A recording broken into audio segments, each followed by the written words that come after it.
All right. Welcome everybody to episode 12 of the New York Power Hour here on Best Damn Sports. I am your host for the evening, Ash, and joining me tonight is we got not Jeff down there in the lower right. We got our baby squid Peter and the Prince man himself, Ram. Welcome, boys, to the show. How are you guys doing tonight? Doing fantastic. I bet you are after that. Unsurprisingly, yeah, I feel pretty good about something after having to deal with some abuse in the last 24 hours, and I wonder what that might be. No clue, right? Not at all. How are you doing tonight, Luke? I'm doing my best. I know it's going to be a tough show, but I'll keep my ground and try to keep the David Peterson jerking off to a minimal. Chris says, let me go ahead and apologize to absolutely no one. Okay. That's the beautiful thing about this world. Our resident chat Red Sox fan that always shows up. So if you guys are watching this on X, make sure you come on over to YouTube and join in on the discussion. Would love to have you at Best Damn Sports or the Best Damn Sports. Sorry. You can just type in your browser, thebestdamnsports.com, and it'll take you right to our YouTube page. Glad to have you here. Hit that like button under the video and hit the subscribe button on the channel. We'd love to have you. But Ram, where do you want to start tonight? I know there's so many things to talk about, but I feel like because it's going to piss off the most people, I should probably go in the obvious direction that Peter and Luke want to go into. And that's to talk about the Mets game and what just happened. Dude, David Peterson. Dude. I thought we said we were starting with the Knicks. I thought we were going to start with a nice layout. Actually, I was shocked and start with the Knicks, and then I heard the Yankees fans say, you know what? Let's start here, because now the potential is we could spend the whole hour talking about David Peterson, and I'm just going to be outnumbered here. I think that's a great idea, because you got to give the people what they want. We could spend some time talking about David Peterson right now. The views are going up, by the way. I've mentioned David Peterson. We've gone up 2 or 3 views, so I got to be honest, this might be the David Peterson hour. It has nothing to do with the show just started and people are joining in. No, it's because we're talking about Thank you. I'm really glad that you acknowledge that. It's great. I'm not even going to be joking here. Should we start talking about David Peterson as a potential Cy Young candidate? No. Yeah. No. I mean, wait. Hold on. We're willing to talk about David Peterson as a Cy Young candidate, but when it comes to Trent Grisham, okay. No, but seriously, David Peterson. That he shouldn't even be on the roster. Like, roster. This is not the same equivalency. And David Peterson right now is sporting a 2.49 ERA. I mean, he's been dominant. Well, Luke, listen, you don't want the whole hour to be about the Mets. That's fine. If you want, we can take a quick look at how the we have Grisham chants have really worked out for you since then. If you want to look at Soto's numbers, while he's heating up, if you want, we can do that. That's not actually. I gotta be fair. You're talking to the wrong guy about that. Yeah. Soto stuff isn't. I'm a very rational person. Correct. Soto stuff isn't Luke's fault. It's Michael K's fault. Luke may or may not have said that Trent Grisham did more as a Yankee than Soto. I'm just saying. Luke was joking when he said he'd rather have Grisham than Soto. We knew that. No, I know. He knows he was joking, right? But the Soto stuff is solely because of Michael K, right? I mean, and the numbers since Michael K decided to lie, and lying is okay now, as apparently Hunter Dobbins' dad found out a couple days ago, and we'll get to that. But, he's still not Michael K, because Hunter Dobbins' dad lying is not Hunter Dobbins lying, but Michael K lying is, well, Michael K. And we'll get to that, too, because we've at least got one Yankee fan who supposedly likes Michael K still. So it'd be good to have a dissenting voice to defend, lies and slander. But off lies and slander and back to the real point at hand. I was put up on the cross like Jesus for the last 24 hours talking about David Peterson as if he was a bad pitcher. I was told he wasn't adequate, that he's never done anything, and that I was an idiot. Listen, again, Logan Webb's better than David Peterson, but at the end of the day, David Peterson is one of the most underrated arms in baseball. I solely believe that. That is an honest comment. And today is one of those shutout. Today's one of those comparisons. Like, it's just the Nationals lineup has looked better. They're not, they're not the Rockies. There's a lot of scary dudes on there. It's not a bad Nationals lineup. I don't think anyone's going to say that.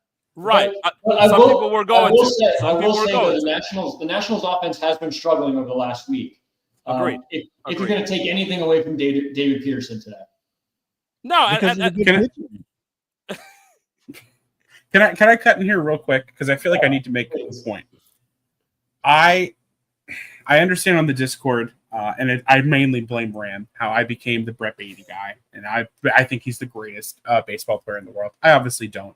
I know I traded for him, which I will. He's your guy, though. But he's not even my guy. He just I went with the meme. Hold on, let me talk. Let me finish. Let him finish. I went for the meme. I'll admit that. I went for the meme. I thought it'd be funny. I don't want to do that with David Peterson. I said I think like a week or two ago that David Peterson is a greatly underappreciated pitcher and he deserves more love. And it got mixed responses. Some people were like, yeah. Some people are like, it's David Peterson. What the fuck are you talking about? And I don't want to. David Peterson deserves more than just letting it be a meme of he's the greatest. He's not even the best pitcher on the Mets right now. That's Kodai Senga. If you want to talk about any Met for Cy Young, it should be Kodai Senga. So I don't think we should go. I think David Peterson just deserves more respect than just letting us meme about how great he is and how he's, all these pitchers that he's better than. Like, he's a great pitcher. In the sense of pitching, he's not going to strike out a ton of guys. He pitched a complete game. I think he only had like 6 strikeouts, but that's fine. You don't need him to do that. You just need him to get outs. And I hope that today's game showed just how much respect he deserves in the baseball community.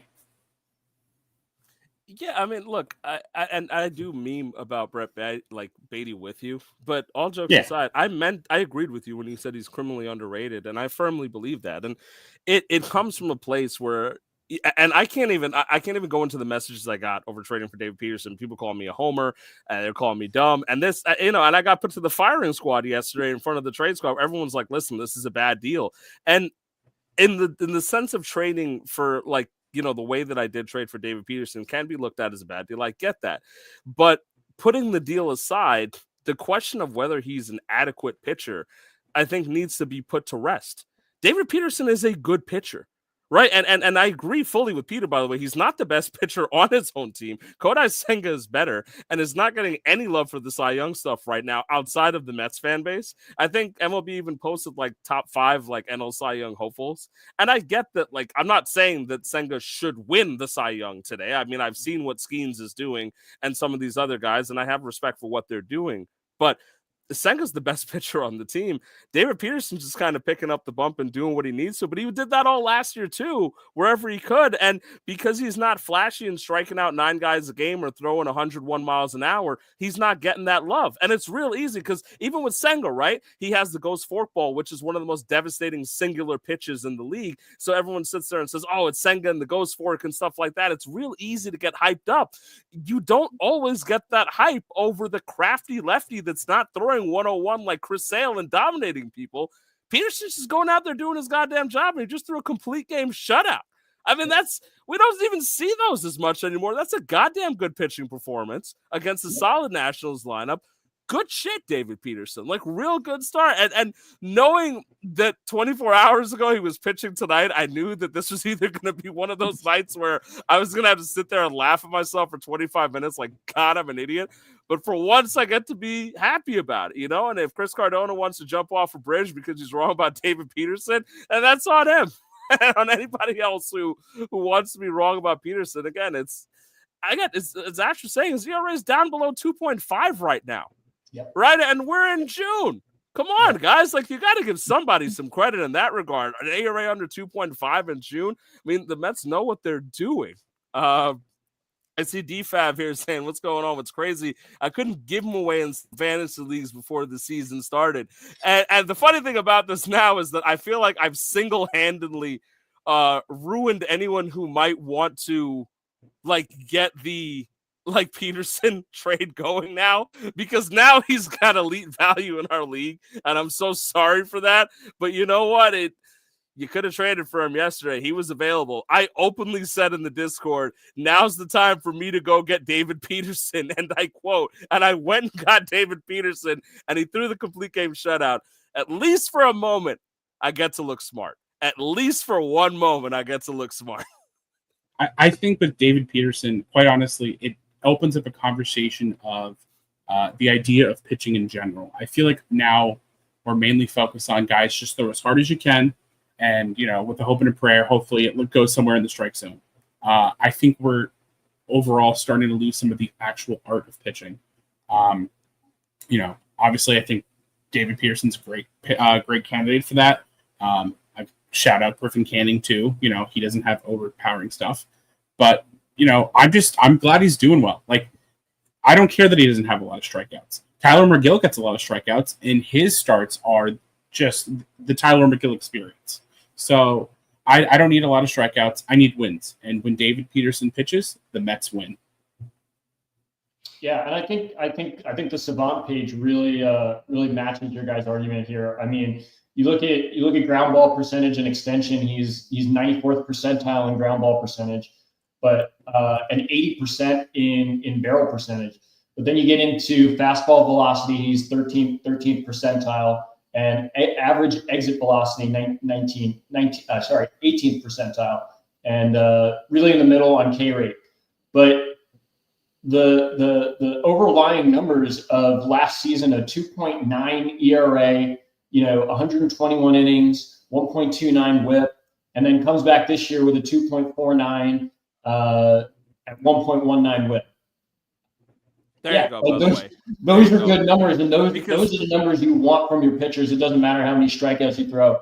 He's getting your length, he's getting you out, and he's keeping the ball in the ballpark, which is the most important thing you want from a pitcher. Yeah, I had this successful before, but like the extension on it, he's getting the most out of his pitches. The ground ball rate is elite, and you look at the overall pitching run value, breaking run value, off-speed run value. Those are really, really red. Look, I get it. You can see there's some obviously like some moments on here where you can see that the K rate and the walk rate are about average, right? And the fastball velocity is low, and the exit he gets hit, right? People will hit him, but at the end of the day, it's sort of like it leads into what Peter was saying, that sometimes we get lost in the throw hard and the guys who are going nuts, like overexerting their arms. And it's really easy to do that because it's flashy and it's fun and it'll make it onto Pitching Ninja and stuff like that with like, man, that was nasty, right? But at the end of the day, workhorse guys and guys who just do this is fun. And this is a guy who was drafted as a round one pick from the Mets. I think people forget he was a round one pick for the Mets in 2017. So it's not like he didn't come with some kind of pedigree. The Mets saw something on him back then, and they thought they could do something. And he's only 29 years old. So it becomes on me because of the fact that I traded for him, and I'm open in these discussions that I feel like I have to defend him. But at the end of the day, this is a good pitcher. And the fact that he went out there and he gave me a complete game shutout against the Nationals on top of me having to defend him is more than enough for me to say, I appreciate you, David Peterson, and I'm glad to go to bat for you for that. And it's fun. And yeah, it's because crazy how the complete game's a rare stat these days, right? They throw 100 a pitch for 6 months and go down for 18 months with Tommy John. And not only just that in the macro sense, right? You have guys that are going out there, Peter gave a great example in Tyler McGill, who could throw near 100, right? And he's throwing high octane stuff, but he's walking guys and he's barely fighting to get through 5. And we just saw Peterson cruise through 9 with still 6 Ks. It's not like he had 0 Ks. I mean, this was a brilliant, masterfully pitched game against the lineup that has hurt some people before.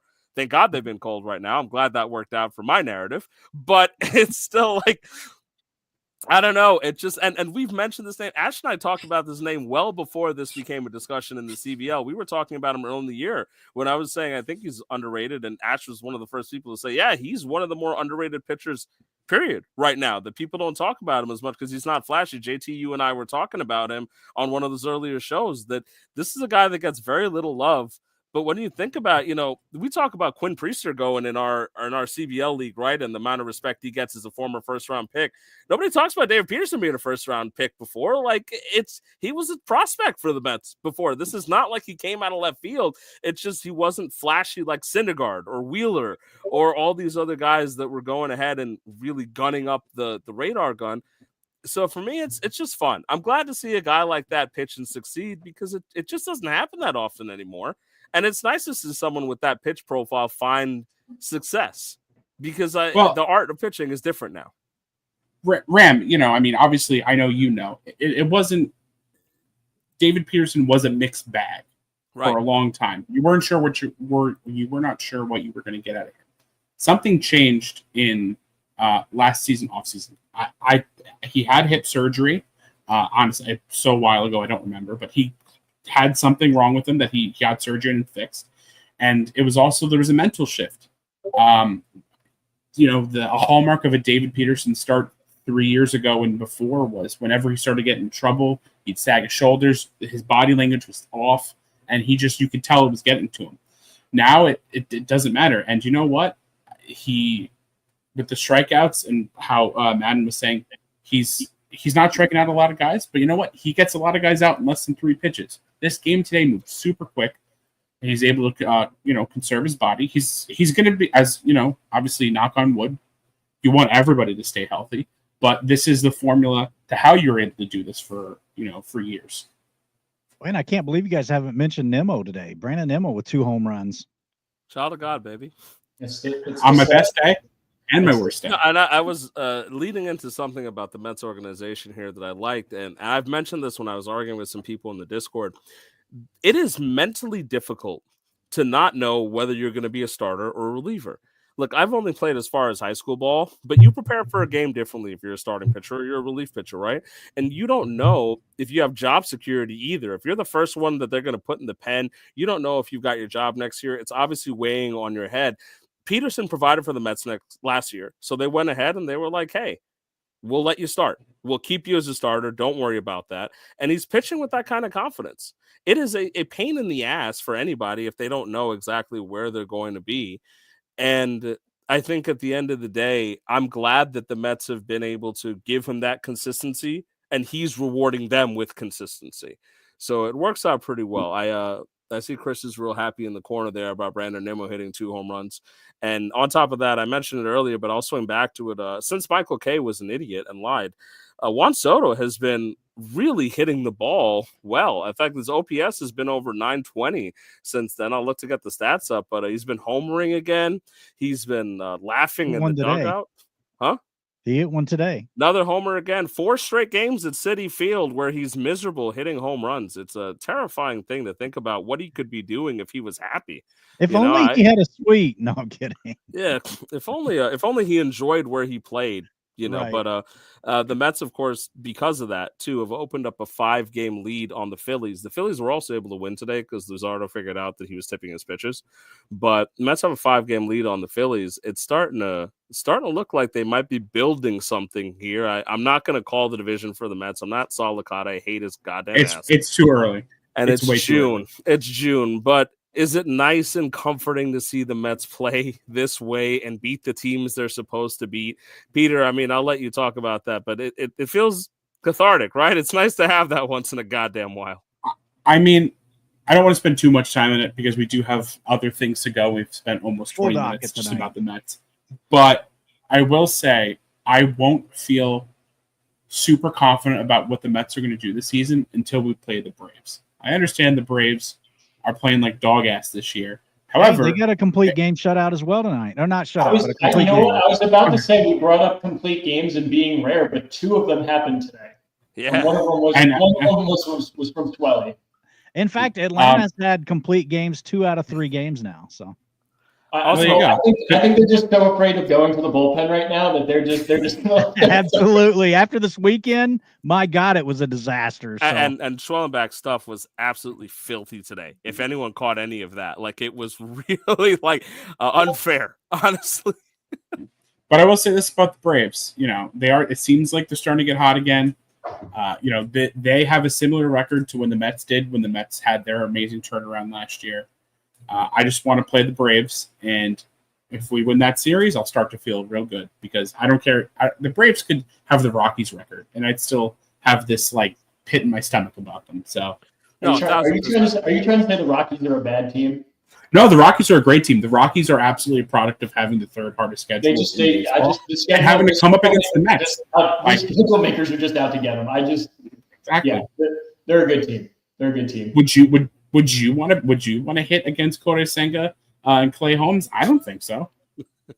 I just got one more thing to say about David Peterson, and that's this.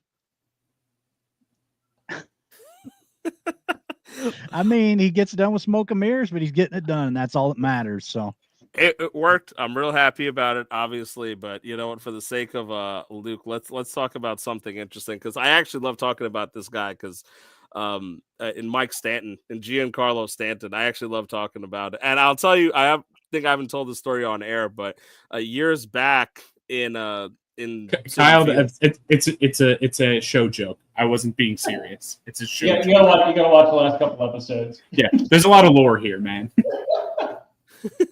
gotta know the New York Power Hour canon. You know. I don't. It's not a show joke. It's not a show joke. Luke had to defend it. I'm trying to keep up to date on the jokes here. I am not defending that joke. Absolutely. We made Luke defend it, by the way, because I put up that stat. But we'll talk about. I love Mr. Stanton because many years ago, I was sitting out at the Shea Bridge where I was in standing room and just shouting really loudly to Stanton. Just your standard. At the time, he had changed his name to Giancarlo, and I was just sitting there shouting "Mike" at the top of my lungs for about 7 innings. At which point in the 7th inning, he got a fly ball hit out to him, and he decided to drop it and misplay it. So then I got to fuller volume and said, "Mike, I'm in your head, Mike." And he looked straight at me, and I was like, you know what? Maybe this guy's not that bad a guy. Maybe I caused him to fumble the ball. And then my friend said, no, Mike Stanton would have fumbled that ball anyway. You shouldn't feel bad. But he did hear you. And because of that, a part of me likes Mike Stanton, known as Giancarlo Stanton. And I've heard that he's coming back. He's doing some rehab starts. That means that Ben Rice might see some time at catcher. So Stanton could see time at DH because he's made of glass and unfortunately needs to be able to do his thing. So what's going on that, Luke? What can you tell me about what's going on with Stanton and what you expect out of him when he comes back? Yeah, I believe he's going through a rehab assignment right now. He's playing down in, I believe, AA Somerset, trying to get past the elbow issues. He's got to ramp himself up, right? He missed all spring training, right? You've missed the first two months of the season. I don't know. I don't feel like expectations are super high for Stanton when he comes back. Again, everyone in the lineup's been hitting pretty well, so it's not like you have to rush him back and try and get him to be the Giancarlo Stanton he was, during the ALDS, during the ALCS last year. Just hit the ball, hit the ball, put it in play. The expectation is he's not going to play the field. He's going to take up the DH spot, and it kind of makes an interesting roster crunch for the Yankees, and I think that's been talked a lot about on the Yankees broadcasts recently. Who do you move? Who do you move to put Stanton back in the lineup? Same. Who do you move? Who do you get rid of? Probably Trent Grisham. Trent Grisham is probably last on the list to move down to AAA. The first name that comes to mind is JC Escara. I know he's kind of the feel good story for the Yankees this year. A 29-year-old rookie playing in the bigs, hasn't really put up big numbers. Had a great spring training, but now you have Ben Rice who can back up a catcher. Ben Rice has been a world beater this year, really filling in at the DH role. And Ben Rice can also play first base as well, so you can get Goldschmidt some time off. But really, with Stanton back, he's going to fill up the DH role. So it's going to be more rotations on the outfield, more rotations at first base, more rotations at catcher. The other thing. Go ahead, Peter. I feel like the Yankees aren't necessarily going to be in a huge rush to get him back.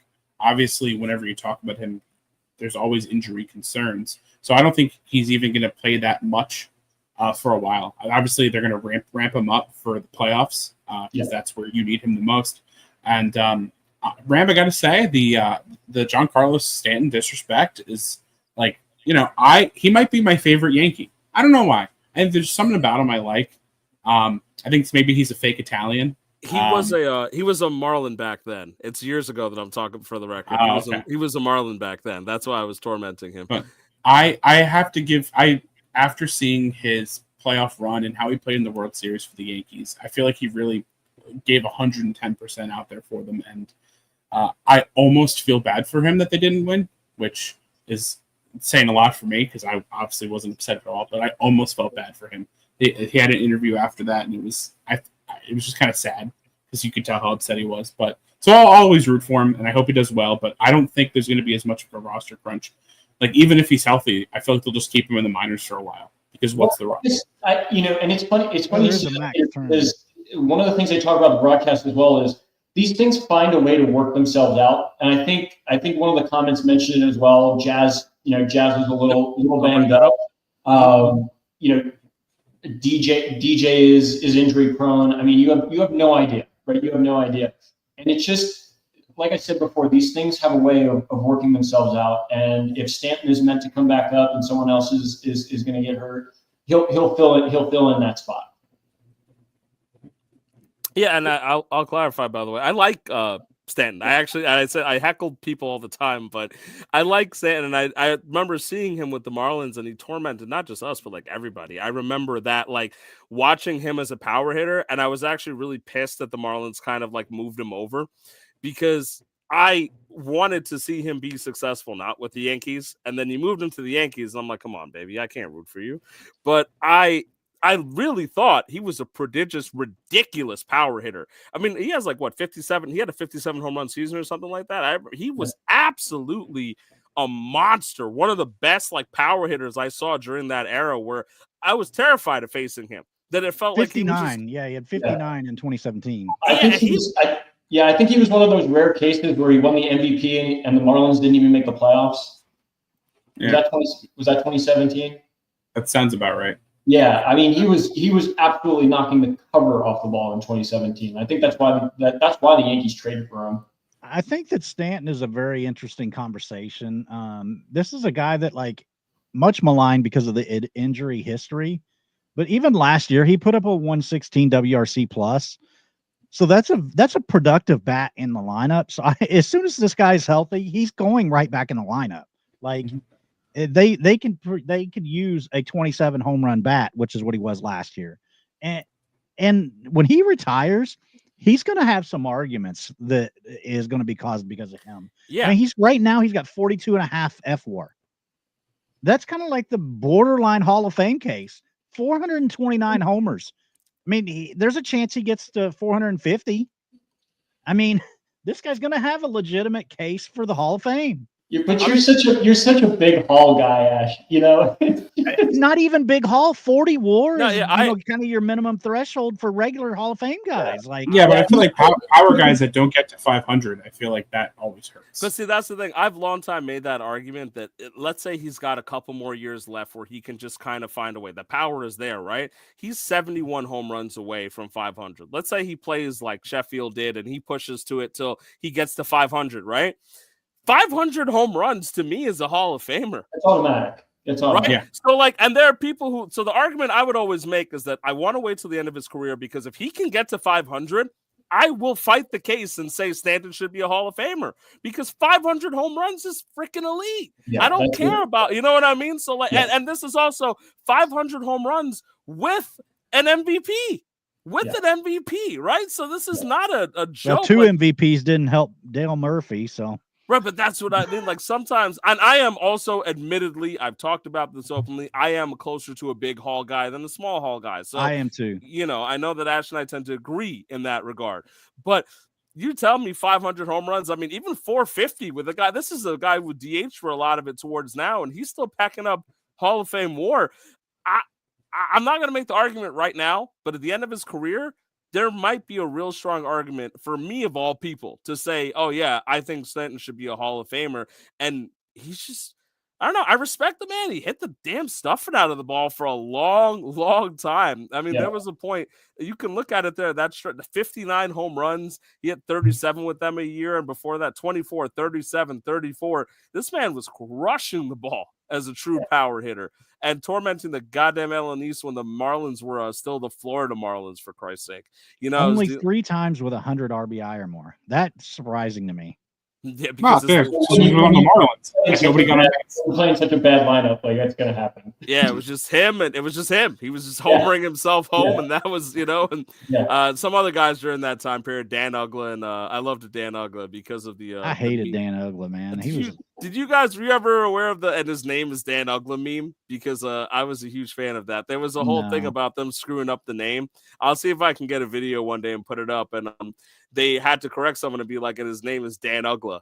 And so the announcers, when he would hit a home run, would be like, and his name is Dan Uggla. And it would just be this random meme whenever he hit a home run. And it would kind of crack me up. But he spent some time over with you guys in Atlanta too, right, Ash? Did he do anything? Yeah, like he was a free agent signing. It was total bust. So right, like it was like the end of his career. He didn't do too much then. But Dan Uggla. He had one good season right after he signed, and then it was just a bust. And he was when he was with Florida, he was kind of like the Braves killer. Like every time Florida would play Atlanta, he just went off. So we have a couple of those over in Mets land.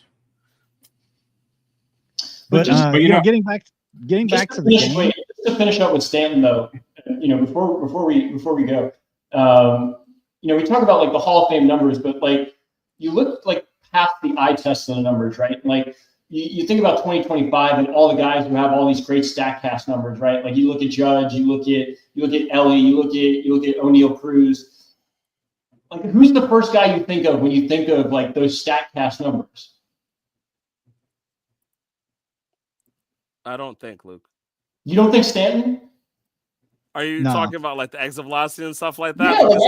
Yeah, I will make that argument with you that he has been a StatCast darling. I will make the argument with you. Yeah, because it's come up a lot, like the exit velocity and the home runs and stuff. I've seen like all the time, like a lot of those things were like, oh, and that home run by O'Neal Cruz breaks the record by Giancarlo Stanton. You know, like it was stuff like that. Stanton had a lot of StatCast records. But you like think about it, like when StatCast first started, right? The whole leaderboard was just Giancarlo Stanton. Right, seriously, and now like you have these guys come into the MLB of again Judge, Cruz, all these guys who are now starting to surpass Stanton. But when you think about like the start of StatCast, like it was just all Giancarlo Stanton on exit velocity. Yeah, and here's another thing too that's interesting when you talk about like the home run hitting, because I will gladly like talk about it in terms of how right now with his 429. Right, he is 51st all time in home runs, and that's already so he's a couple home runs away because Cal Ripken has 431, and so he's a couple home runs away from being 50th all time. Essentially, 50th all time in home runs is crazy numbers to me. And this is another thing here. I'll pull this up here for you, Luke, because this kind of goes to it. Right, you can take a quick look at this excerpt of like where these guys are. And you see here, like Ripken, look at the plate appearances on the right? Stanton had 96 plate appearances. Yeah. If you go up and down this plate appearances for home run, right? There is no one even in the stratosphere. No one close. Right? Yeah. Maybe Kingman. And by the way, much respect to former Met Dave Kingman, right? Because Kingman was a real goddamn power hitter too, right? But you see Kingman, 442 and 74-29. I'm just saying, like, if Stanton gets that many more plate appearances, if he can get another, like, 500 or something like that, plate appearances, I'm assuming he's going to jump to the 450s and stuff like that. That's real power. I mean, top 40 home runs all time. I don't know. I know I come off as a big Hall guy, and I've talked about it, right? But it's just like, man, those are serious power numbers, legitimate power numbers for a guy. And yeah, the StatCast stuff, he was StatCast darling. I remember that. So I guess there's going to be an argument. I root for him in that sense because I like the idea of a big Hall. I like the idea of these guys getting enshrined for the rest of their lives because they're giving us their livelihoods to play baseball for us. I would love to see them make the Hall if there's even an outside chance because good for them. They deserve that stuff. And Stanton's going to be a broken down man for a lot of his life after that because of his injuries. So let's hope he can make the Hall. I hope he's got a few more years. And I do agree with Ash. I think that if he's healthy, the Yankees are going to try to slot him in as soon as they can, right? And they might give him a lot of rest days where he doesn't play back-to-backs or like days after nights and things like that. But they're going to try to find something out because they're going to need that power, and they've got the best OPS in the league as a team. So he fits right in. He's just going to come in and keep mashing, and then people are going to keep getting mad that the Yankees are still patchworking their goddamn lineup and rotation, right? But it's working. It's working. Yeah. Right? Well, speaking of the Yankees rotation, I mean, Clark Schmidt was pretty good today with 6 innings, gave up 2 hits and no runs, 7 strikeouts, leading the Yankees to the 6-3 win, which they kind of made a little the bullpen made it interesting in the 9th inning, giving up 3 runs in the 9th. But who Clark gave up Schmidt's 3 been runs, pretty by solid the way? for him. I'm not even trying to make a joke. Who gave up the runs? Like, who almost blew it in there? It was Mark Leiter. It was Mark Leiter. Yeah. Mark Leiter Jr.? Okay. Yeah. And then it was actually to everyone's surprise, it was Williams who came in and got the save. I'm rooting for him to I roster him in a few leagues, so like I kind of need him to. But look, with Luke Weaver out, I like Fernando Cruz too, but I do want to see if Devin Williams is going to figure it out, because another thing that I joke about it a lot, but I hate to see if a reliever is absolutely elite and then suddenly fall off the face of the planet.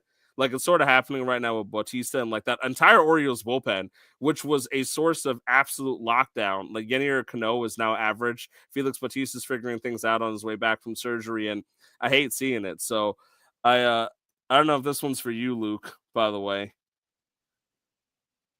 I guess I'm just not a true Yankee fan. No. Well, that's good. That was the point I was trying to make, because I had no idea what he was talking about. So I was like, maybe. I also am not a true Yankee fan. I am, however, a true Knicks fan. So I will talk about them for a few minutes, as you guys have probably heard that the Knicks fired their coach, Tom Thibodeau, who was at least liked by most people, loved by me and many others, but liked by most people. This coach search is. But they've been going out and searching and getting permission from a lot of the other teams to try to get head coach candidates. They tried with the Rockets, they tried with the Mavericks, and it looks like they've been turned down by the Bulls, the Mavericks, the Hawks. Yeah, like a couple teams, right? And so it's an interesting thing where, by the way, DFAB is telling me about where that's coming from, Luke, so I'll update you on that in a bit. But I'm a little bit confused about what the Knicks are doing. I want to put my faith in them because they have done all of this so well in the last few years, with credit to Leon Rose and credit to James Dolan as to giving the power to Leon Rose and not making the decisions himself. They've done things right, and I like that, and I want to believe that they know what they're doing, and they're just kind of sending feelers out.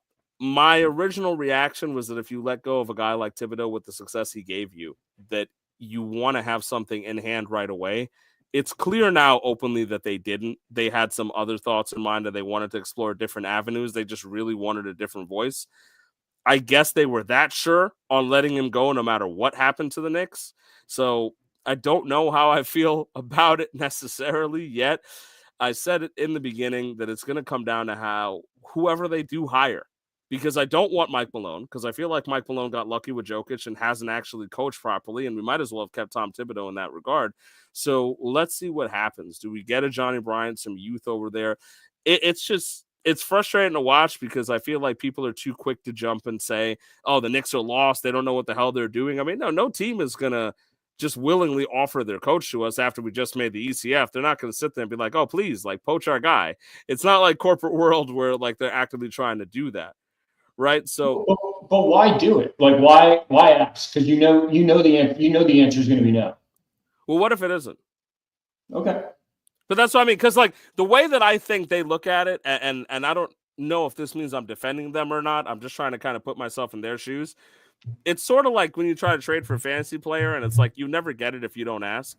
Right. So you got to try. You got to at least go out and be like, hey, are you taking offers on this guy? Is he available? Because you don't know. And if they say, hell no, then you say, okay, I'll move on. Right. But it's the idea of like, you got to you might sit there, and it's not like to make the comparison where this is exactly like fantasy baseball, but you might sit there and say, I need an outfielder. So you go knocking on the guy that has Juan Soto, and you say, hey, will you trade me Juan Soto? He says no. And there's still options for you. But of course, you were going to go in the option that you thought would work. So you're going to go down that line. It's just the problem is it's going to be publicized right now, so it's not going to look pretty. But honestly, people were doing the same thing to the Lakers last year when they were trying to search for a coach, and they were mocking them. And now people are saying that JJ over there is the second coming of Los Angeles Jesus. So they're going to figure it out. It's really just a matter of who they hire. I'm firm on the fact that I don't want Mike Malone. I'm nervous about who they hire. But I've got to have some faith because this is the best Knicks team I've seen in my lifetime. So I want to believe that they have an inkling of knowing what they're doing. It's just so weird for me, right? And Peter, I know you know this the most of all because like you and I watch the Mets together. So we always have those fears of like, I want to trust my team, but like history doesn't make me believe that I should trust my team. No, and it's even if, you want to, yes, Leon Rose does serve the benefit of the doubt, but James Dolan doesn't. And it's not a great look that they fired the guy that's brought them to the farthest they've been in 25 years, and they don't have an immediate plan for it. Like, I'm sorry. My brain goes worst case scenario with the Knicks. Like, Rick Brunson's going to be our head coach next year. And it's going to, like, that's what we're going to have probably. Like, that's the first place. I hope not, right? Because I would lose my mind. You'd see me for half of this hour show go off because Rick Brunson should not be the coach of the New York Knicks, and I don't think Mike Malone should be either. I'm going to stick to that. Like, that would make me upset. I'd sit there and say, you know what, you guys have no idea what the hell you're doing, and this is just absolutely stupid. We're wasting time. So I'm hopeful still, at least until we hire somebody. We will see when we hire somebody. And that's as much as I want to say about it. It just comes down to, I could sit here and talk forever about the process and all that, but at the end of the day, find a way to get to the guy you want, hire somebody who's competent, and I'll shut up. So I don't want to give it too much time in a good way, because at the end of the day, this is going to be the finals are still going on. I think the Pacers are still playing basketball, and hopefully they're losing. So, and the finals aren't even over yet. I'll give the Knicks some time. I'm going to have some faith right now because you got to the ECF. You earned my trust. I believe in your guys. I believe in Brunson. I don't want any kind of panic moves. I don't want Giannis. I don't want to restructure the roster and have to rebuild team chemistry again. I like what we got. We got to the ECF and we played well. Find us a better coach. We might get to the finals. I'm comfortable. Let's see what happens. Let me give you a little bit more time because I'm very curious about this, and I guess I have two questions for you as you're our resident Knicks fan. My first question is the guys that they're reaching out about, right, from Houston, Dallas, Minnesota, Atlanta. Do you think any of those guys are better suited to coach the Knicks than Tom Thibodeau? That's a tough one. Better suited is a good wording. Yes. Okay. But I do in certain cases. Like the Rockets have Ime Udoka and Jason Kidd. I don't personally know if he can do it, but he's one of the best point guards of all time. And clearly he's gotten through his yips and his early stages as a coach, and he was doing pretty good with the Mavs. He figured some stuff out before he took the Mavs team to that finals. So he used to play here, so he knows that. Yeah, and so I'm not gonna say every single one of them is more well suited because it is a shorter list than not of people that I say are better suited to coach the Knicks than Tom Thibodeau. What I do think, and I've come around on it, is that I said it before on air, and I kind of have to just deal with it, is the idea that the Knicks brought in Tom Thibodeau to grow the team, and they feel like the team outgrew him. Now, I have to trust them. I don't know if that's the truth. They may not have outgrown Tom Thibodeau. They may have overachieved with Tom Thibodeau and done the best that they possibly could. But the Knicks believe they have a championship window, and so they think somebody might be better suited. And there are some people that are better suited, if only because they might play their bench, right? But that's to answer that question. Yeah, there are some of them that I think might be better suited, and that's why I feel I'm okay with them asking, because it doesn't cost you money or a draft pick to ask. You ask and they say no, and you say, okay, cool, I'm going to move on. Yeah. So I guess my second question is, you talk about the guys you don't want, right? As a Knicks fan, what are you looking for for your next coach? I don't know if I said it on air, but my personal pick that I would actually have been comfortable with going forward now is Johnny Bryant, who was an assistant coach with the Cavs, and he was an assistant coach with the Knicks. I feel like he kind of understands the runnings of what's going on in New York. And for me, okay, if the Knicks are going to do this right, they got to mimic the Warriors from a couple years ago, where Mark Jackson took them to playoffs. They got rid of Mark Jackson's, they put in Steve Kerr, and they got a title out of it, right? And so if you want to do it right, you need to bring in a guy that whatever your vision is for this successful Knicks basketball team has been here and knows how to do it and can implement that right away, whether it be young or not. I'm okay with them taking a risk on those guys more than a college guy, because I feel like the college coaches, they have their systems, and it's sort of like hiring the 59-year-old employee at work where they've been successful for a while, and teaching them something from the ground up, like in terms of running an NBA offense versus a college offense, might be difficult for them. It's shown to be historically difficult for college coaches to adjust to the NBA. So I'm not as big on the Jay Wright stuff just because he coached Nova back then. But I'll take Johnny, because if you're telling me you need a new voice and you have a vision, and Leon has spearheaded so much of this stuff that he was so gung-ho about Jalen Brunson that the entire rest of the league and fan base was mocking the Knicks for getting Jalen Brunson. You can literally go at any time when they were trading off and saying, we're getting cap space for Brunson, worst kept secret in the league, we're getting Jalen Brunson, we want him and we're going to sign him. Knicks went full on for Jalen Brunson, and now he's arguably, if not for Ewing and Frazier, one of the best Knicks in the history of the Knicks basketball history. So they knew what they were doing there. So I got to believe that if they're taking a younger guy, and my hope, I've heard rumors about it, this is somebody that can come in, implement the vision that the organization has through him. Strong speaker, guy who's looking for his chance. He's hungry to do something. He's been here before, and he's seen success. I mean, he was with the Cavs, and the Cavs are not a bad team. They were the number 1 seed, right? He knows what's going on. Put your guy out there, give him a chance, and let's see if he can be your Steve Kerr and lead you to the title. And if not, give him these years, multiple years, because guys like Tom Thibodeau works against him, and Mike Malone, we know what we're going to get. We knew what we were going to get with Tom Thibodeau. He pushed the Knicks to overachieve, and I'm proud of that. I loved him, and I was really happy that he was here. And at this point now, I'm just kind of adjusting to the fact that whether I still want him here or not, and I did want him for another year, that he's gone. Right, the Knicks have made that decision, and I've got to respect that. So for me, give me Johnny Bryant, give me a guy who can still manage defense, who's going to try to make a little more creative on offense, who will manage those minutes a little bit better, and that might be all the Knicks lead. Because at the end of the day, if you look at that Pacers series, if I'm being sincere, a little bit better bench management and a little bit less stubbornness, and the Knicks might have won that series. And that doesn't speak to how they would have played against the Thunder, honestly. But at the end of the day, if you're telling me this is a Knicks team that talent-wise could have made the finals, it's difficult for anyone to disagree with that. So we'll see what happens. But I'm still hopeful and excited. I just really don't want to hear Mike Malone, because then I'm just going to sit here for an hour and say, listen, we should have just kept Tom Thibodeau and let him figure it out for another year, because now we look stupid. So I think part of that firing means you have to go in a new and a young person's direction.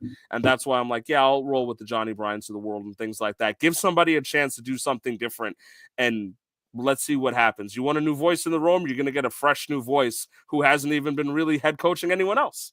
So let's see what happens. This is how legends get made. I'm hopeful. I'm nervous at the same time, but that's what's going on. And if anybody else has anything to say about the Knicks, we can. But if not, we can move to the other team that resides in MSG and let Luke talk a little bit. Yeah, Luke, I that's what I wanted to talk about next. Luke, is how quickly can Chris Drury ruin his legacy as the former captain of the Rangers? What the hell is he doing?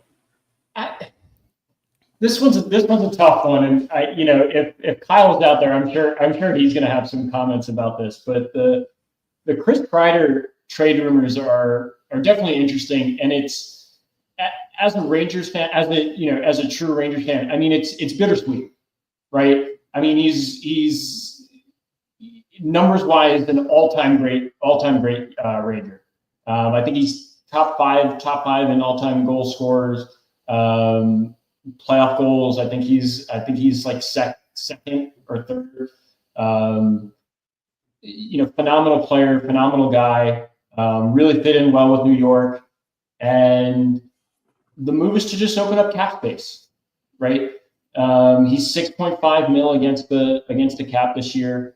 He's going to be 6.5 mil again next year. He's on the wrong side of 30. You could tell that his play is a little bit slower.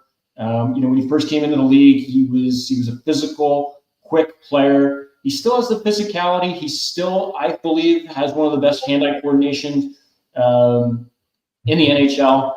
Very good in front of the net, especially on the power play. But you can't pay $6.5 million for a guy who's just going to stand in front of the net on the power play. So it gives the Rangers a little bit more flexibility in free agency. My fear right now is you don't really have a lot of depth on the wings right now. You have a ton of depth.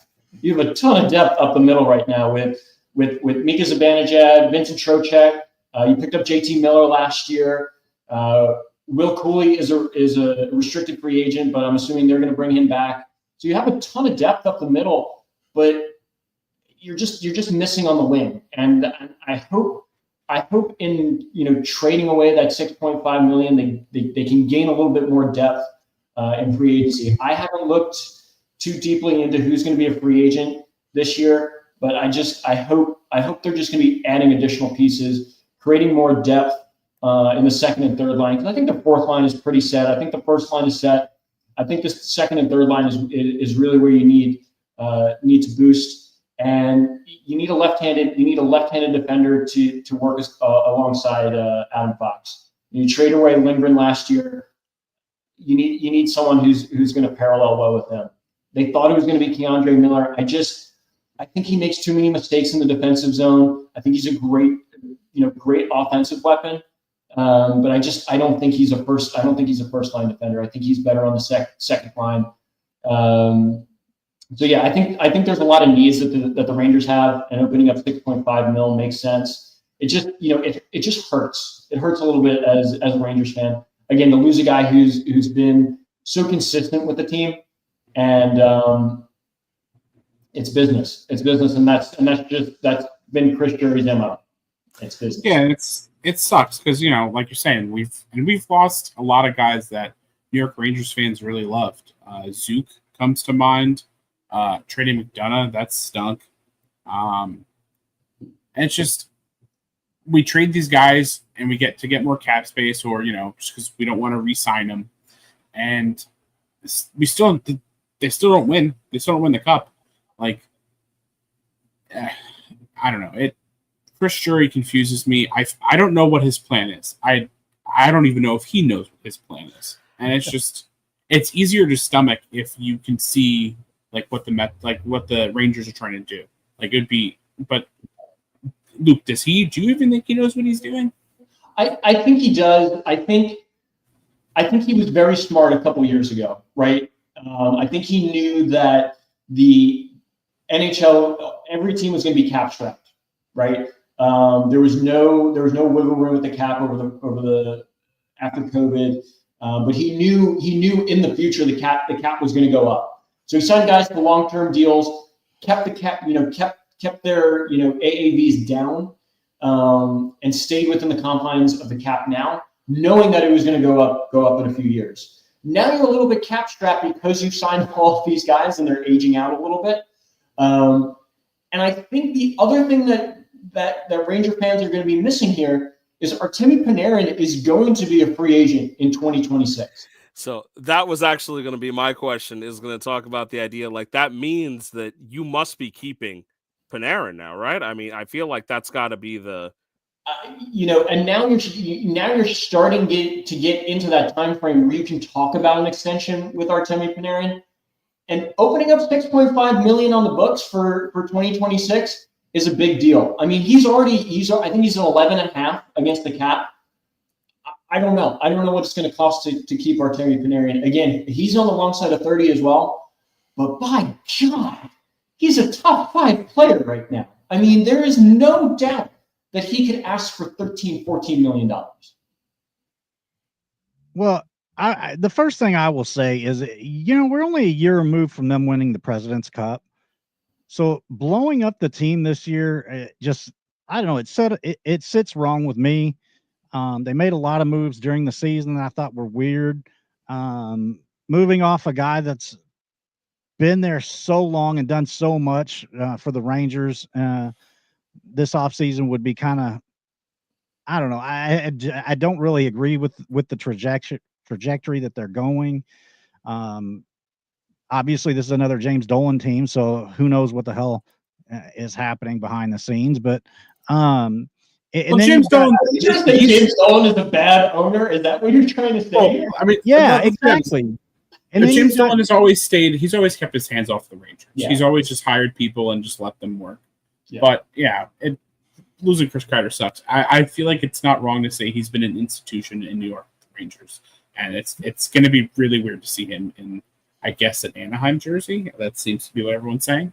Well, I think I'm used to former Rangers playing for the Ducks now. I mean, you have Trouba, Strome. It's like, all right, we're done with you. Just go to the Ducks. Just go to the Ducks. Go play on the West Coast. As somebody who didn't watch hockey for years and years, my only experience with the Ducks was watching Space Jam as a kid and Daffy Duck turning around and saying, "What type of Mickey Mouse organization calls their team the Ducks?" And I've never been able to let that go, because every time I hear the Ducks under any circumstance, I could just hear Daffy in my head asking about it. And that's not a shot at the Anaheim Ducks. It's just legitimately, as somebody who didn't hockey, I was like, for years, I pondered that question. What type of Mickey Mouse organization did indeed call themselves the Ducks? Yeah, well, you've seen Mighty Ducks, right? Like, isn't that like a hockey movie? We weren't allowed to do that in our hockey's not like even I watched Mighty Ducks. Come on, you watch man. hockey. You're an Oilers fan now. This is.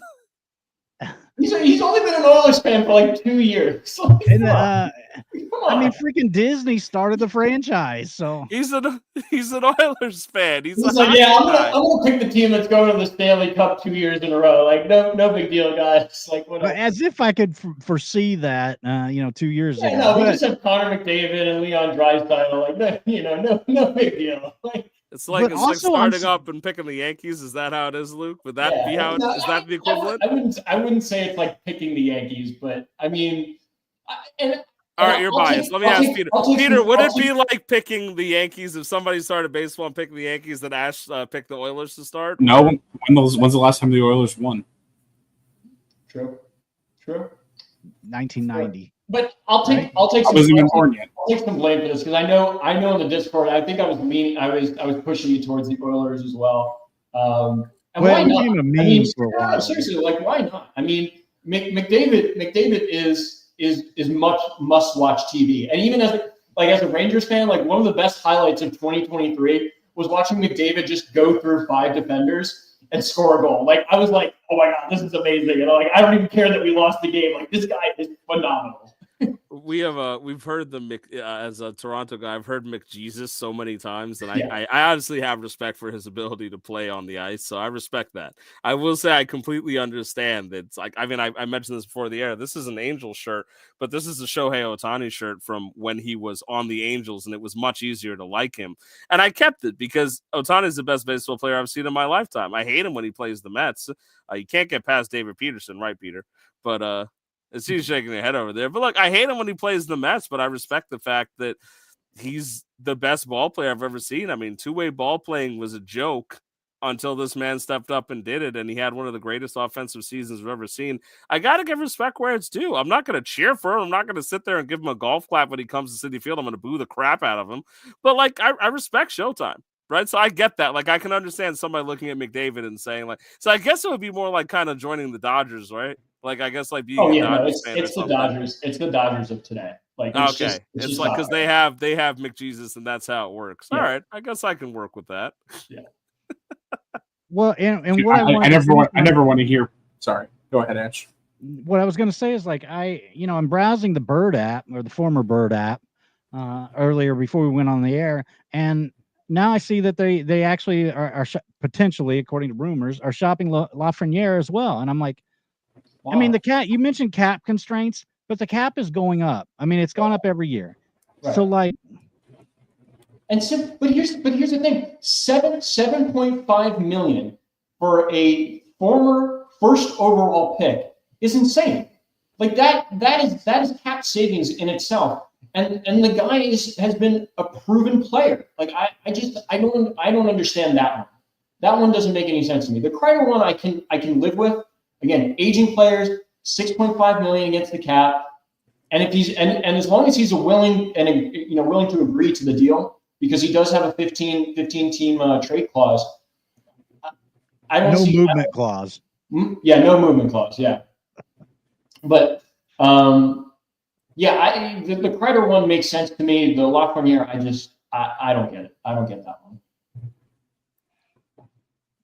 Yeah, I don't either. It's tough for me because also with Kreider, like from what I hear, I kind of saw the look on Peter's face, and I talked to a lot of Rangers fans. I feel like just this trade alone is kind of one of those gut punches where like it kind of has to happen based on what's going on right now, but it just really sucks because he's a guy that everyone really likes and respects in terms of the Rangers fan base, right? Yeah, I mean, he was great. I mean, Ash mentioned it. 2 years ago, they won the President's Trophy. Like, and it just sucks that, like, and they, obviously they ran into a buzzsaw of the Florida Panthers in the Eastern Conference Finals, but, like, they have been a very good team for a very long time.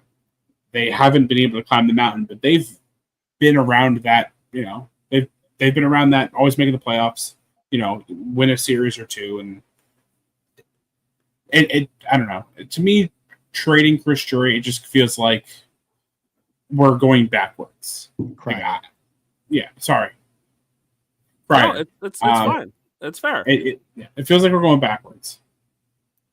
Yeah, I think it's a move to open up cap space.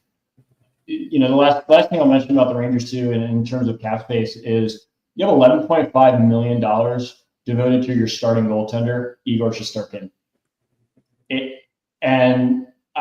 I hate to call out players, but he has to be better next year. Has to be better next year. I mean, if you're investing that much money into a player, particularly a goaltender where guys do not get paid that money, I mean, he has to have a 92, 93% save percentage. I mean, he has to be letting up less than 3 goals a night. And it wasn't there. And I'm not sure. And again, I'm not sure if it's because the defensive structure is not there. But if you're getting paid $11.5 million, I don't care what defense is in front of you. You need to be the guy stopping the goals, not the guys in front of you. Well, speaking of stopping, I just want to say, by the way, it looks like we're touching almost to 100 live viewers, and we're going to give you a little treat and stick on a little bit because we've got a few things that we want to say. And so we've got a few topics we wanted to cover, and I'll give a fun one for the class here to talk about, since I talked about Michael K lying before, but there was evidence of another certain player lying earlier in the week, and we can talk about this not based on his own stuff, based on his father's accord. But if you haven't been caught up to speed, Hunter Dobbins made some comments. First off, I loved him for saying that he would basically retire if the Yankees were to sign him. The classic Vlad Jr. comments, the classic right thing to say in any situation. The only team left to sign you was the Yankees. You might as well retire. Great stuff on Hunter Dobbins. But he went into talking about hating the Yankees because of his dad having some bad blood with them. His dad supposedly being drafted with them, and the Yankees basically throwing drafted him to the twice, right? And supposedly treating him badly. And it looks like, because Yankees fans are so big on fact checking when it's anybody outside of the Yankees organization or journalists or broadcasters related to the Yankees, they put their super sleuth Joel Sherman to work, and because they'll only fact check guys that are outside of the organization. Of course, don't know why I'm saying that, but and so went out to fact check him, and we got this gem, by the way. It's stuff that I'd heard growing up and seen pictures of from my dad on a report that he made false claims about his dad's past with the Yankees. So, Luke, I hate to put you to work twice, but I really got to hear what you got to say about this. And I will tie it into the Michael K stuff, too, to get your opinion. What's going on here? Hunter Dobbins' dad lied to him, so he put that out there, and he's still somehow a better person than Michael K. What are your thoughts on this whole situation? first of all, it's such a knucklehead move to just say, I'd rather retire than sign with the Yankees if they were the only team offering me. Like seriously, like, come on. Like, if the Yankees are offering you a contract, like, you're going to take it. Like, just stop. Just stop. You're a professional ball player. Like, get out of here with that nonsense. And I was watching Sunday Night Baseball. They asked Judge, like, hey, what do you think about that? And he's just like, honestly, I don't have any words for it. Like, I just don't have any words for it. I love playing in New York. New York's such a great place to be. I don't understand. I can't rationalize that. And then goes up, first at bat, first pitch he sees from Hunter Dobbins, and just crushes it into the ballpark. Just a classy player showing what New York is all about. Wait, real quick. Who got the win in that game? Who got the win in that game? Doesn't matter. Hold on, let me check. Who got the win? It looks like with all this class and magic, Hunter Dobbins actually got the win in that game. How crazy is it to walk in? I mean, what happened to the Yankees of old, Luke? Do you want to know what's crazy about his win? Is that he was at, I think, under 80 pitches, pitched 5 innings, and was taken out because his average against, when he goes third time through the lineup, is astronomically high. Yeah. So they were too afraid to pitch him a third time around, even though he was well within the pitch limit to go around again. Actually, Luke, you don't know what his pitch limit was going into that game. You don't know what his pitch limit was. Because we don't want someone who can only pitch 4 innings. I'm fine with that. I like how you went from oh, this is a terrible idea that anyone should want to sign with the Yankees. How dare you? To like, you know what? We don't want this guy. We don't want guys like Vlad Guerrero. No, I don't want that guy. Yeah, you know what? They'd rather die than sign with the Yankees. But it's a tough one, man, because at the end of the day, like, what happened to the Yankees of old? How can you walk in a Yankee stadium and say, oh, you know what? The Yankees are horrible and garbage. I'd never sign with them unless I was dead. I'd rather retire and then win the game over them? Just walk in a Yankee stadium and win? I mean, you got to think, to me, that's crazy, right? On the heels of that comment, like, I'd rather retire than sign with the Yankees. I'm a young kid. Of course, I'd never do it. And then he just backs up his shit and wins against the Yankees. That's rough, buddy. That's real rough, man. Couldn't be us. Couldn't be David Peterson over here on this side of town. If he went the 6th and 7th inning and won the game, sure. Yeah, I'd be all over it. But the dude had to get dragged. The dude had to get dragged out by his manager because they were too afraid to face a third time through. That's ridiculous. All I saw is the win next to his name. Yeah. There's more of the story there, bud. What I will say it's not necessarily new. I mean, are we forgetting about Ken Griffey Jr. and how he also would not want to play for the Yankees? That's why he's one of my favorites of all time, baby. People understand baseball. That's why Vlad Guerrero Jr. Again, I'll bring this back up. I like to play. I like to kill the Yankees. By the way, what's great about that too? I remember right after that quote, he went in to Yankee Stadium and mashed a 3-run homer to win him a game too. Like, I feel like these guys hate the Yankees, and the Yankees of old would sit there and murder them, and now they're like, oh, this is just the Yankees. I'll just take a win over them. 5 innings cruise, that's fine. That's nothing. Easy day. Take 2 out of 3 from the division-leading Yankees for the Red Sox when they're supposed to be struggling. I guess that's what it is now, right? It's just not the same. What I want to know is what pictures did he see? Because in his quote it says he heard stories and saw pictures or something like that. Yeah. So what are the pictures? I want to know what the pictures are. I mean, it could have just been his picture of his dad in a Yankees hat. Something like that's not a very common hat to wear in the United States. Honestly, like, I don't really blame Hunter Dobbins that much for these comments. Like, his dad probably said some stuff, and he's just, I think he even said it today. Like, you don't really question your dad. Like, that's just, like, I don't know. I think it's just his dad made a dumb comment, probably even a joke about the Yankees, and it snowballed into all this. However, Luke, I will defend you and be like, yeah, I mean, you can't really be like, Luke Dobbins shoved against the Yankees when he only went 5 innings. Like, Ram, we know what shoving is. We see it, time and time. I want to be clear. So, like, we saw today next to Nationals. That's a simple question. I said, who got the win in that game? Yeah, and Luke got very winning's not a pitcher. Okay, again, as a Mets fan who sat there and saw Jacob deGrom, Wins aren't a pitching stat. Come on. They had 5 innings to get him out of Yankee Stadium, and they sat there, and Aaron Judge showed up because he's Aaron Judge, and the rest of them were like, you know what? Hunter Dobbins is right. We don't really want to be here. Let's just Brandon, I hate that you're making me defend the Yankees right now. Like, wins are not a pitching. Wins are not. Let's switch it up and let's talk about something as a group for a bit. Then, since we're talking about defending liars and stuff like that, because I gotta have Luke. We gotta have a live question to you. You know, like the other day. So I found this. I found Michael K's Reddit account. Saying, is it wrong that Juan Soto's batting struggles make me happy? This was a 200+ comment thread on the Yankees Reddit because that's all they've got going right now is hating on Soto.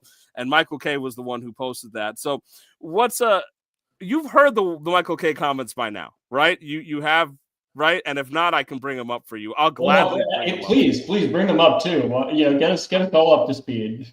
I will gladly bring them up. And this is for Ash too, because I'd love to hear, as an outsider, Ash, think about this as a fan base. Michael K sitting there calling us gnats, saying that, that we're small and insignificant. Peter and I have said enough on this topic, so I want to let you guys talk a little bit.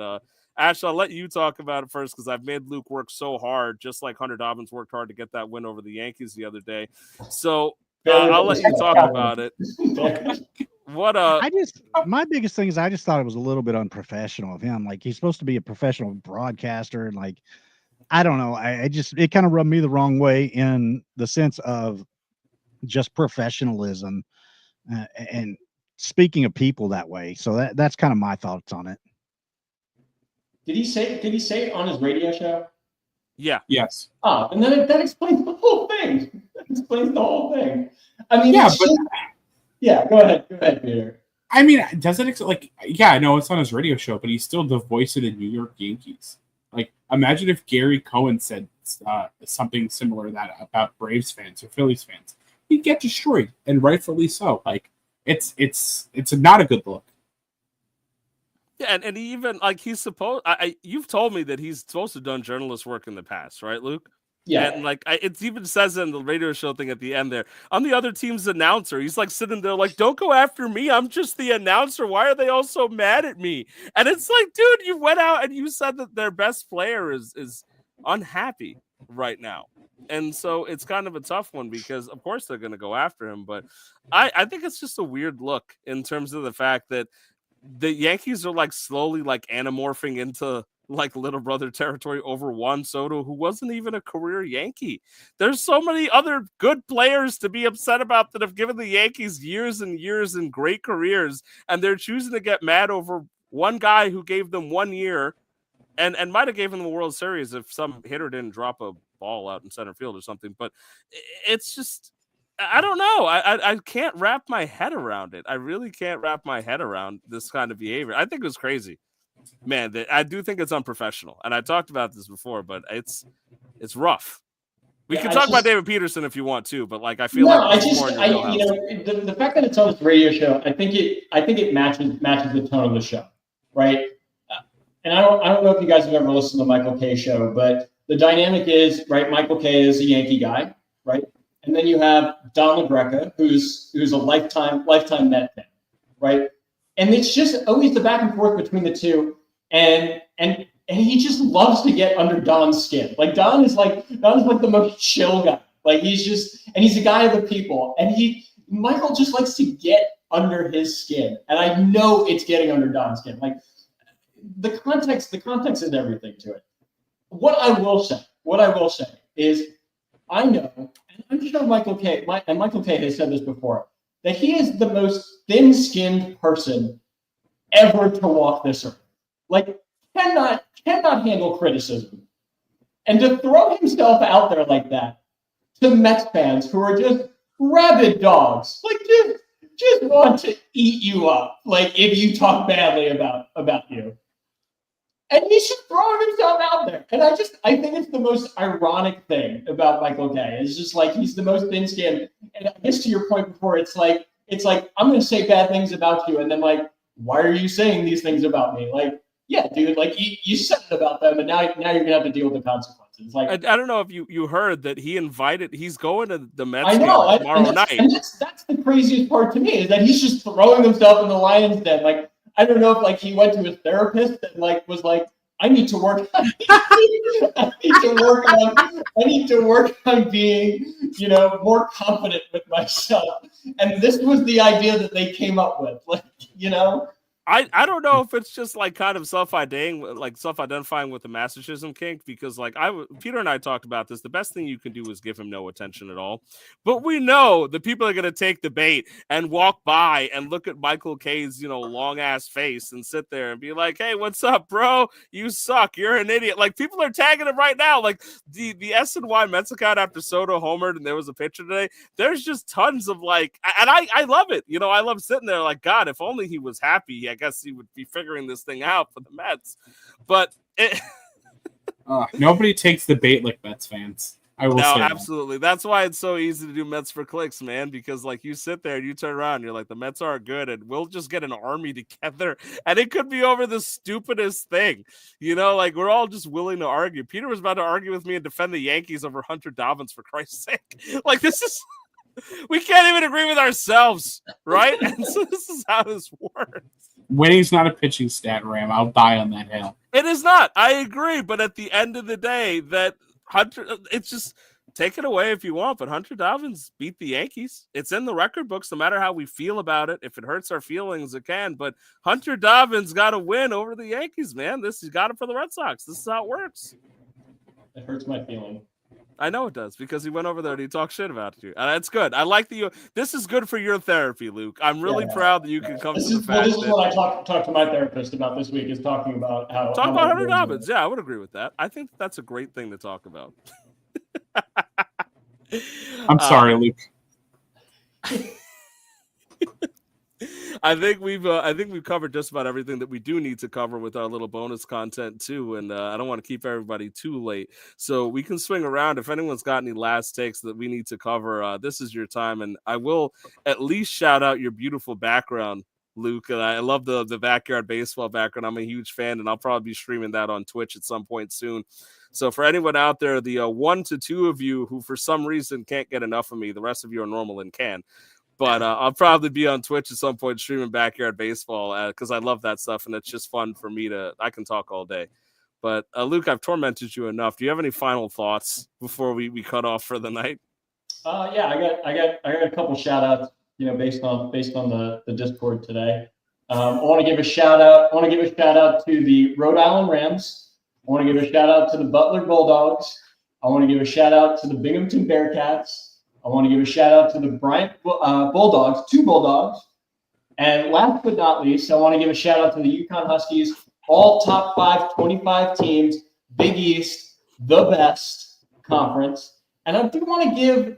This is fantasy baseball league we're talking about, guys. So I do want to give one more shout out to the Iowa owner.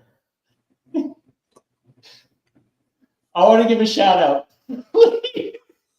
By God, it's Peter Straight. This dude has been dying for having Brett Beatty on his team. I mean, all the kudos to you for somewhat accepting the trade and just leaving Peter on the hook and just dying right now for the last 2 days because he wants Brett Beatty on his team. And no, not even that. I traded away 3 players. So shout out to Iowa, dude. Like you are fucking killing it, bro. Listen, you gotta shout him out by carrier pigeon at this point because we've added him, we've emailed him, and he won't reply. So you might as well. You know what? It's on YouTube now. It's on YouTube. We can now add him and say, please let Brett Beatty go to the person he belongs to. And Peter.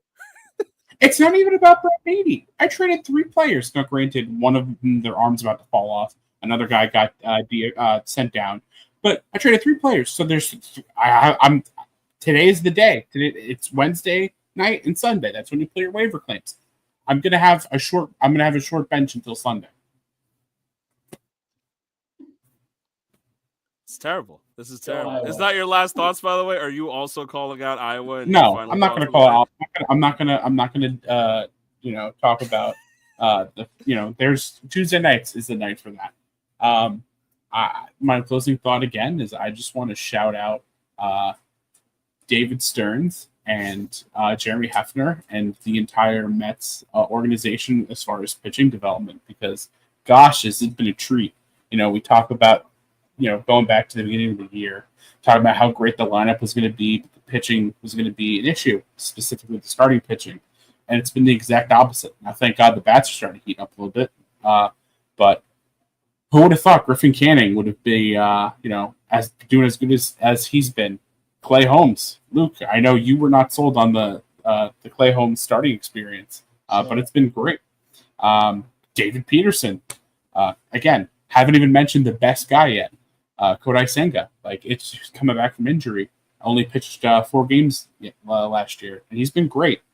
And they've really all been great. And let's go Mets. Ash, what do you got? I just wanted to thank you guys for joining us on here tonight. Thank everybody for watching. Those of you who watched on X, please hop over to YouTube next time. We'd love to have you in our chat. Comment along the way and that kind of thing. Make it a little more fun, spice up the show a little bit. But make sure you hit that like button under the video and hit subscribe on the YouTube channel as well. Anybody can find our YouTube page by going to www.thebestdamnsports.com, and it'll take you right to the page. So appreciate everybody's support. What do you got, Ram? I'll bring up an image from The Athletic to give some credit here to what hitter. Survey went out to some anonymous MLB players. What hitter would you least want to pitch against in Game 7 of the World Series? Of course, rightfully so, the most people answered Juan Soto. But what I do want to ask is, who the fuck answered Brandon Nimmo? Because at the bottom, for 1 vote, if you look real close, hitters receiving 1 vote, Brandon Nimmo is on that list. And I don't know who has a personal vendetta against Brandon Nimmo, whether it be Spencer Strider or somebody who doesn't believe in a child of God. But I'm not sure if I agree with you, pal. I'm not, as much as I love Nimmo. Who put Mike Brosseau? That's what I was wondering too. I was looking at that going, what? Carlos Santana's on there. Nick Gordon's on there, for Christ's sake. This list cracks me the hell up. Somebody was just messing around with their teammates, I'm sure. But this is an anonymous MLB player survey, but again, rightfully so. Former Yankee Juan Soto at the top of the list about who you'd like to least pitch against, but also getting votes, is Nimmo. Who's more scared of Brandon Nimmo than Pete Alonso? I don't understand. What are we doing? But that's the crux of it, baby. Some other names on there, some Aaron Judge guys on there too. Yahoo. All right, let's close it out for the night. Love all you guys. Again, as Ash said, thebestdamnsports.com will take you right to the YouTube channel. Subscribe. We'd love to have you over there. We've got some consistent Twitter viewers or X viewers over the last few weeks with me and Peter. Let us know what content you'd like. Peter and I did that live stream alongside with the game that we had a lot of fun. If you want that too, jump on the YouTube, comment. We will be more than glad to feature your comments on air and keep the conversation going. We are always happy to have your engagement and your time. Thank you so much for listening to us tonight, and have a good rest of your evening.